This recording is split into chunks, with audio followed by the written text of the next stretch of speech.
High বন্ধুরা, চলে এলাম আমি তোমাদের সাথে। দেখো, এটা হলো গ্রাম্য বাংলা মাঠ।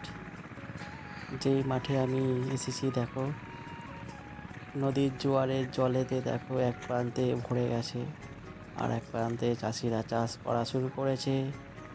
আমি হেঁটে হেঁটে যাচ্ছি, দেখো জমির আল ধরে বা বাঁধ দিয়ে। এই দেখো, চাষ শুরু হয়ে গেছে, গরমের ধান দেখতে পাচ্ছ দূরে লোকেরা। এই দেখো বন্ধুরা, খালের ধারে দেখো মাঠে জল উঠে গেছে জোয়ারের জলেতে। দেখো একজন পার হয়ে যাচ্ছে, দেখতে পাচ্ছ তোমরা।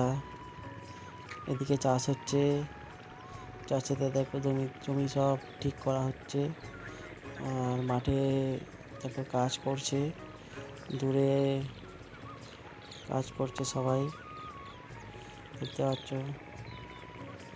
বন্ধুরা, ভিডিওটাকে দেখবে, লাইক করবে, সাবস্ক্রাইব করবে। টাটা।